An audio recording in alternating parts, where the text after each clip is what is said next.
With the release of the Godzilla vs. Kong trailer right around the corner tomorrow and the release of the film only a month and a half away, I thought to myself, why not just sit down and review some of the MonsterVerse films? And it just so happens to be that I have the Godzilla King of the Monsters 4K Ultra HD Steelbook. So yeah, let's review the 4K of King of the Monsters.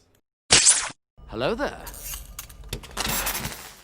What's going on? Welcome back to the channel, guys. It's your boy Ellie Moses, and as said in the intro before, we're going to review Godzilla King of the Monsters Ultra HD 4K review today. Yep. Yeah, just going to review the 4K today. Not going to delve too much into the film because, yeah, I have my opinions on that, and it's not going to lie, sitting through it again, I really struggled to get through this film. And I remember first viewing it in the cinemas and I was amazed at the monster scenes. The monster scenes were phenomenal. I was just like, I couldn't care less about what the human characters were. I was just like, when the monster scenes came, it made me forget about all of that. But now, sitting down and watching it now again and just watching through it, I really struggled to get through this film. That's just my first opinion. I really struggled to get through the human elements. I mean, the plot is absolutely ludicrous. Characters make stupid decisions. There's cringy, stupid lines. For instance, I remember one scene where the guy confuses Ghidorah with gonorrhea, and I'm just like, why? Why?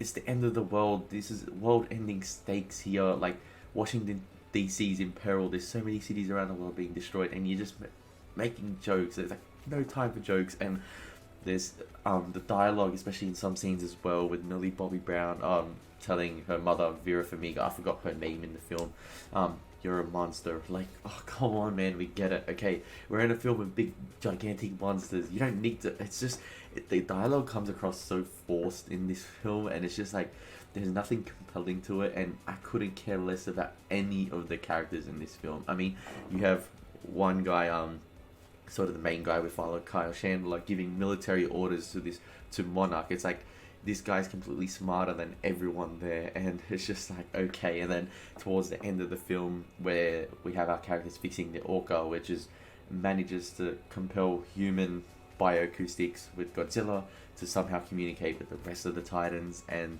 you have at the end, it's completely destroyed, but they manage to fix it in the rain just in like 2 seconds, and they have a drill with them, and it's just like, okay, what the heck? Like, I know it's the MonsterVerse, and it's completely like about gigantic monsters fighting, and that's all I want to see, but just like, it needs to be glued together by some sort of like human element that's a bit feasible and a bit compelling at least. And this one is just completely off the charts. It's just so bad, and it exposed how bad it was yesterday. Watching it, I couldn't get through it. I when it came to the third act, I just fast forwarded to the Godzilla Ghidorah fight, and even at points it just cuts away to Millie Bobby Brown screaming her nuts off, and I'm just like, nuts off, oh, wrong gender, sorry, but screaming her ass off, and I'm just like, I don't want that. Like, I just want to see big gigantic monsters fight. Alright, the human element, just make it at least feasible and something like sort of rewarding. I could like, was some sort of significant target, like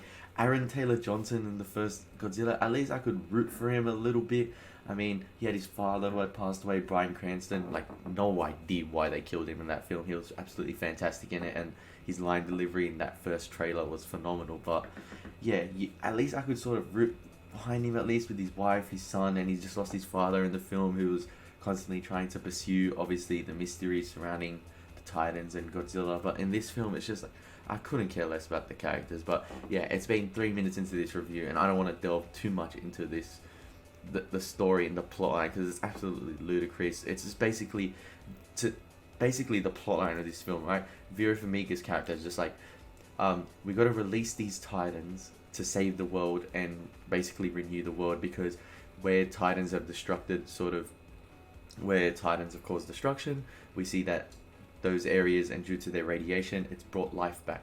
But however, the life that's brought back is obviously plant life. It's got nothing to do with humans. So she's basically saying, to save the world, we basically got to nuke the world.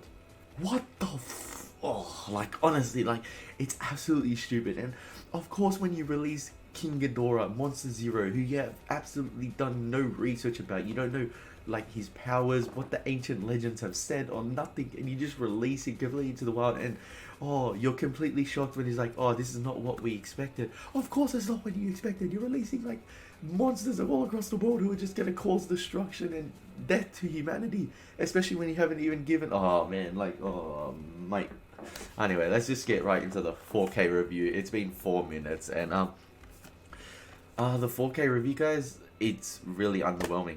Yes, the 4K transfer of Godzilla King of the Monsters, for all its glory, for all its monster glory. When I saw it in cinemas, I saw it in VMAX on a pretty big screen as well, because IMAX is currently closed in Sydney. It was like fantastic. The scenes, the monster scenes were freaking amazing to look at, and obviously the aspect ratio of this is just the normal aspect ratio you get on your TV with the sidebars, the black sidebars on the side. It's not the full aspect ratio as the Avengers review, which I previously discussed before. And yeah, the 4K transfer is actually really disappointing. It's really not that clear. If anything, the Blu-ray is just as good, if not better, and more vibrant. I know that there's a lot of dark lighting, and a lot of people complain within the MonsterVerse. That's how they cover the bad CGI of dark lighting. But the dark lighting actually hinders the 4K, as the 4K transfers tend to be more dull. And when you have a lot of night scenes here, when you look at some of the 4K transfers, especially in the Arctic scene where Ghidorah first rises, the CGI actually looks worse in 4K. It really does make the CGI stand out a lot more, and it does look like a game at points. And yes, I know it's a big budget, $200 million monster movie, but it really does make the CGI stand out a lot more. And I'm not gonna lie, there are a few scenes that really look amazing in 4K. For instance, the Godzilla rising out of the water scene after they nuke him and resurge him, and that looks great in 4K. And there's a lot of real good close-ups of the monsters, especially Godzilla as well, when Dr. Serizawa is touching him just right before he dies, which is probably one of the better scenes in the film. Up close in 4K, that looks fantastic. Again, when Godzilla rises out of the water, when you have the close-up of his face, it looks great in 4K. Again, when Godzilla's fighting Ghidorah at the end, the close-ups of the monsters tend to look good in 4K as well. There's a lot of clarity. You see the detailed scales on the skin, but when there's like sort of these wide, long shots, it just looks real. Like I know it's CGI, but it just sometimes looks like a game. And especially sometimes when you have, again, I reiterate to the Arctic scene where you have Ghidorah when he first rises, it does look like a game. It doesn't look nearly as good as it was in the movies for some reason. And obviously, when I'm expecting to buy the 4K Ultra HD, I'm trying to mirror the cinema experience as much as I can and create a cinema experience at home. And especially when you're watching big MonsterVerse movies, you want that. But I quite don't get that with Godzilla King of the Monsters. I mean, it's really underwhelming, the 4K transfer, and I expected so much better, especially with the fantastic artwork as the steelbook is. And I mean, it's amazing artwork. Like, the artwork alone gets the rank of Jedi Master, but the 4K transfer doesn't. Like, the 4K transfer is really underwhelming for King of the Monsters. And the one thing I can say that the 4K transfer does get right is the sound design. The sound design is absolutely fantastic. The monster sounds are fantastic as well. Like, it's just really pulsating to hear, especially when you have the Dolby Digital surround sound system with the bars at home. It's really loud and pulsating. And I remember in the cinemas, the first thing that captured me when watching the film, I mean, the film opens with the Godzilla roar, and I was just like, oh, I was taken aback. I was like, that scared me. Like, the sound design is really great in this film, and it does stand out in the 4K. But the transfer, as I said before, even with the human characters, the transfer of the 4K is really inconsistent. I mean, there's some scenes where I'm like, oh, okay, that looks like proper 4K. You get the grain, not the grain sort of, you get the detailed sort of pigments on the characters' skins, and I'm just like, oh, that looks good in 4K. Like, it's not bad. It's like, this is what I'm accustomed to for a 4K transfer. But then there'll be some scenes, like, where it's just like, oh, that's like Blu-ray or DVD level. Like, you haven't transferred that scene properly. I'm just like, oh, man, it's just such a letdown. But yeah, that's my Godzilla King of the Monsters 4K review, guys. I did do a little bit of the movie review in there for the first 3 minutes. It's like the human plotline is completely left field. It's just like, yeah.